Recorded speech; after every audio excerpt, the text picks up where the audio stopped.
Welcome to my channel. I just got back from grocery shopping and I picked up some veggies. The little cabbages aren't common in my country, so I often buy them here. They are easy to cook and convenient, especially when I'm lazy to cut a massive cabbage. We have many kinds of fish here, but I often need to look up the Maori names. For example, sea urchin is called kina.Fish is more expensive than meat, but I found an affordable option today. It's called skatefish. I don't think many people eat it here, so it's always affordable. In my hometown, it's common. I usually cook it with soy sauce, cooking sake, and ginger.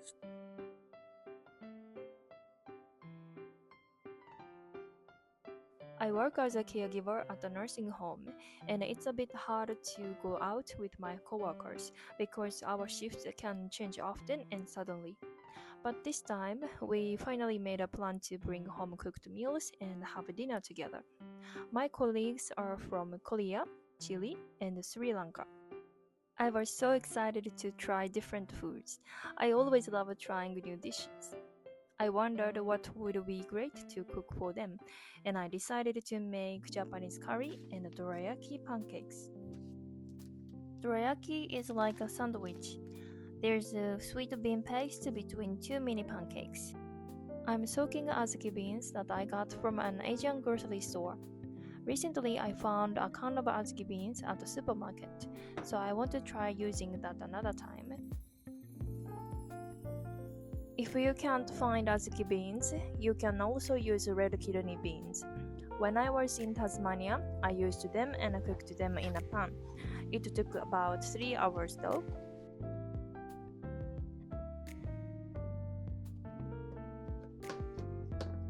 While the beans are cooking, I'm making the pancakes. This time I used rice flour, plain flour, butter, honey, and soy milk.In my country, we have a lot of traditional home-style food, but I've noticed that some of it can seem strange to non-Japanese people. For example, miso soup with seaweed can be quite smelly, and anko, which I'm making from beans, doesn't look very nice if you don't know the taste. It's all very normal for me because I grew up with it.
Once I cooked the beans, I needed to remove the water and cook them again with sugar.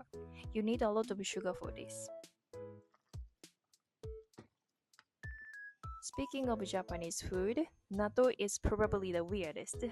If I hadn't grown up with it, I probably wouldn't eat it. It doesn't look nice at all, I know that, but it's one of my favorite foods. When I lived with a Kiwi lady, I realized that sesame oil can be too strong for some people. She didn't like it, and my Japanese housemate was told not to use too much of it. It's tough to be restricted in using familiar seasonings, but it's also a great way to become aware of cultural differences.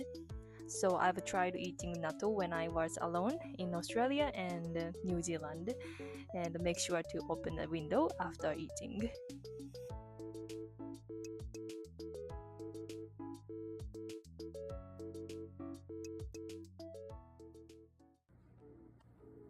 This black cat often visits us. My partner has allergies, so I couldn't invite her in. But this time, she broke into the house. What a cheeky cat. A friend from Korea cooked tteokbokki and thought it would be too spicy for me, so she made it mildly spicy. But for me, it was still quite spicy, even though I could enjoy the taste. I was surprised that it wasn't spicy at all for friends from Chile and Sri Lanka. The final look of dorayaki is like this. I also had a fruit bowl with the leftover anko.